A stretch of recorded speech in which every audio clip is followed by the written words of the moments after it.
السلام علیکم عزیز طلبہ، آج ہم بات کریں گے گرامر کی اہم اصطلاحات کے بارے میں جو اکثر آپ کو تفہیم کے پیراگراف میں اس کے متعلق سوال آتا ہے۔ پیراگراف میں سے مرکب تلاش کریں یا مندرجہ ذیل الفاظ گرامر کی روح سے کیا ہیں۔ تو اگر گرامر کی روح سے کیا ہیں تو اگر آپ آج کے اس لیکچر کو توجہ سے سماعت کریں گے اور اچھی طرح سمجھیں گے تو آپ مرکب اور مرکب کی اقسام کے بارے میں بالکل اچھی طریقے سے جان سکیں گے۔ سب سے اہم بات یہ ہے کہ مرکب دو الفاظ جو کہ بمعنی ہوں اس کا ایسا مجموعہ جو مکمل مفہوم دے گرامر کی اصطلاح میں مرکب کہلاتا ہے۔ یہ ہم نے پچھلے لیکچر میں سماعت کر لیا ہے، پڑھ لیا ہے۔ آج ہم لیکچر نمبر 6 میں مرکب ناقص کی اقسام دیکھیں گے اور ان کی تعریفات اور ان کی مثالوں کے ذریعے ان مرکبات کو سمجھنے کی کوشش کریں گے۔ تو اب چلتے ہیں مرکب ناقص کی طرف۔ سب سے پہلے دوبارہ میں اس کی تعریف دہرائے دیتا ہوں کہ مرکب ناقص کو کلام ناقص بھی کہتے ہیں، کلام غیر مفید بھی کہتے ہیں۔ یہ بات ذہن نشین کر لیں، اور اس کی تعریف اس سے قبل بھی ہو چکی ہے ابتدا میں، لیکن اب پھر دوبارہ دیکھ لیتے ہیں کہ مرکب ناقص یہ مرکب ہوتا ہے جس سے سننے والے کو پورا مطلب حاصل نہ ہو۔ یعنی مرکبات میں جو الفاظ استعمال ہوتے ہیں، جو الفاظ کا مجموعہ ہوتا ہے، وہ ہوتا تو مرکب ہے، بمعنی الفاظ کا مجموعہ ہوتا ہے، لیکن اس کا مطلب ادھورا ہوتا ہے، نامکمل ہوتا ہے، اس لیے اس کو مرکب ناقص کہتے ہیں۔ اور مرکب تام کو مرکب تام اس لیے کہا جاتا ہے کیونکہ اس میں مفہوم مکمل ہوتا ہے اور سننے والا اس سے پورا مطلب اخذ کر لیتا ہے۔ مثلا آپ دیکھیں، میرا قلم کیا ہوا؟ میرا قلم ٹوٹ گیا ہے، میرا قلم گم ہو چکا ہے، میرا قلم بہت اچھا ہے، میرا قلم بہت صاف ستھرا لکھتا ہے۔ اور اسی طرح دیکھیں، اچھا گھوڑا کیا ہوا؟ مر چکا ہے، گر چکا ہے، اور یا اسے فروخت کر دیا گیا ہے یا اسے خریدا گیا ہے، کوئی پتہ نہیں چل رہا ہے۔ اسی طرح ٹھنڈا شربت کے حوالے سے آپ مثال دیکھیں، ادھورا مطلب ہے۔ اس کی اقسام 9 ہیں۔ کلام تام کی ناقص کی کتنی اقسام ہیں؟ 9 اقسام ہیں۔ مرکب اضافی، مرکب عطفی، مرکب جاری، مرکب توصیفی، مرکب عددی، مرکب امتزاجی، مرکب موضوع، مرکب تابع معمل، مرکب اشاری۔ یہ اس کی 9 اقسام ہیں۔ ٹھیک ہے، آج ہم دیکھیں گے کہ 3 اقسام دیکھیں گے، مرکب اضافی، مرکب عطفی اور مرکب جاری کی تعریفات دیکھیں گے۔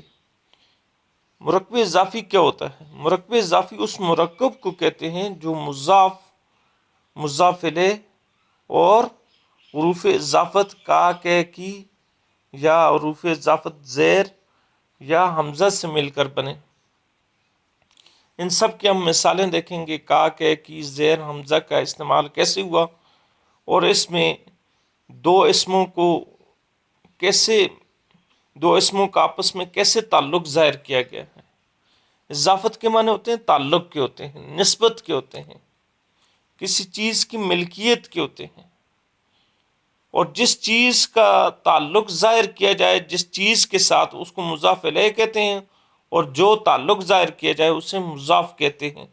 دیکھیں ابراہیم کی کتاب، اب ابراہیم کی کتاب میں ابراہیم مضاف الیہ ہے، کی حرف اضافت ہے، کتاب مضاف ہے۔ ابراہیم کو ابراہیم اور کتاب کے آپس میں تعلق کو کس نے ظاہر کیا ہے؟ کی نے، حرف اضافت نے۔ اناب کا قلم، اب قلم کی نسبت کس کی طرف کی جا رہی ہے؟ اناب کی طرف، اور یہ دو اسموں کا آپس میں اس کا تعلق ظاہر کر رہا ہوتا ہے۔ یاد رکھیے گا، دو اسموں کا آپس میں تعلق ظاہر کر رہا ہوتا ہے، ملکیت ظاہر کر رہا ہوتا ہے۔ چمن کے انگور، اخلاق نبوی، نبی صلی اللہ علیہ وسلم کے اخلاق۔ بانگ درا علامہ اقبال کی کتاب کا نام ہے۔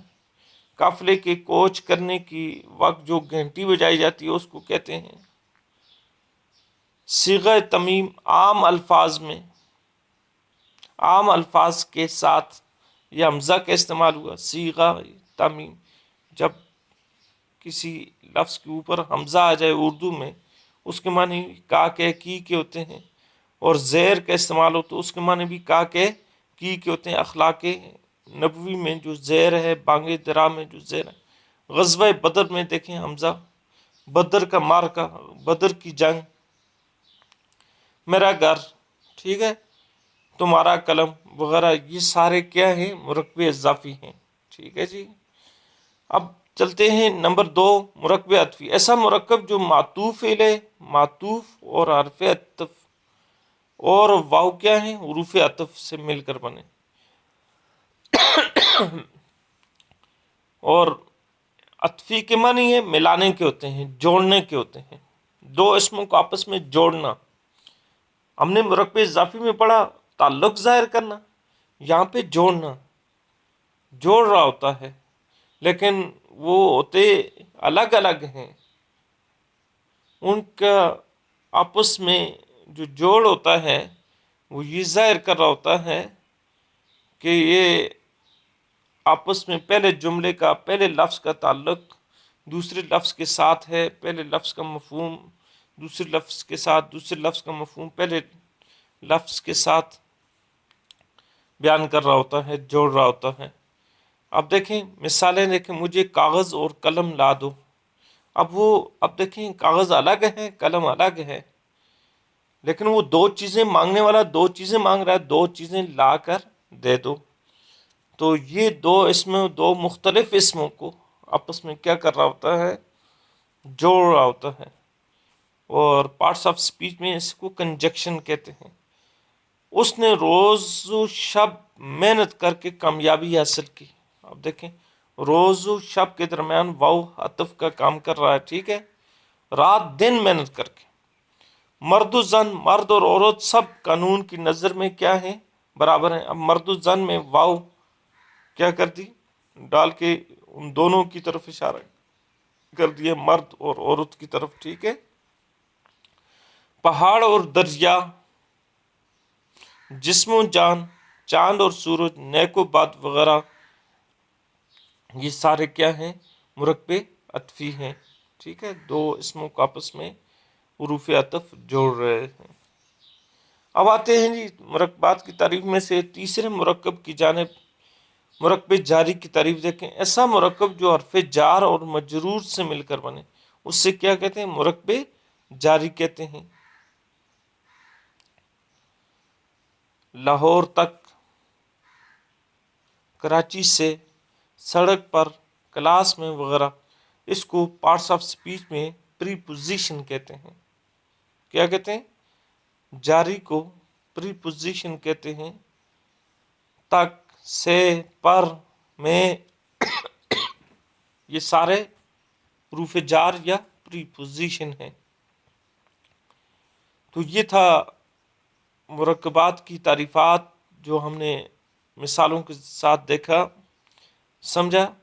اب عملی کام آپ بچوں نے یہ کرنا ہے، تمام طلباء نے ہر مرکب کی 10 مثالیں لکھتے ہوئے مضاف الیہ، مضاف معطوف علیہ، معطوف اور حرف جار اور مجرور کی نشاندہی کرنی ہے، وہ 10 جملے 30 جملے بنتے ہیں،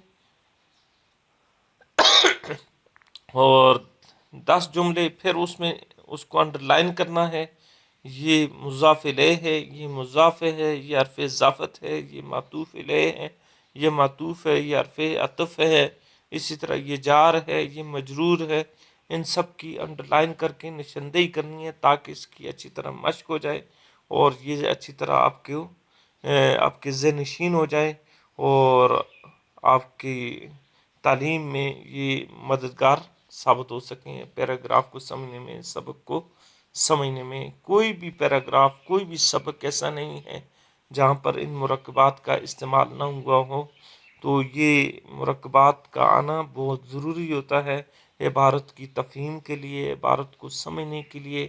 عبارت تبھی سمجھ آتی ہے جب عبارت میں استعمال ہونے والی ضروری الفاظ کا استعمال، مرکبات کا استعمال، گرامر کی بنیادی چیزوں کا استعمال وہ آپ کو آتا ہو اور سمجھتے بھی ہوں، تب عبارت کو آپ اچھی طرح سمجھ کر آپ اس کے متعلق اپنا اظہار رائے دے سکتے ہیں، آپ خیالات کا اظہار کر سکتے ہیں۔ تو آج کے لیے اتنا کافی ہے۔ اللہ حافظ۔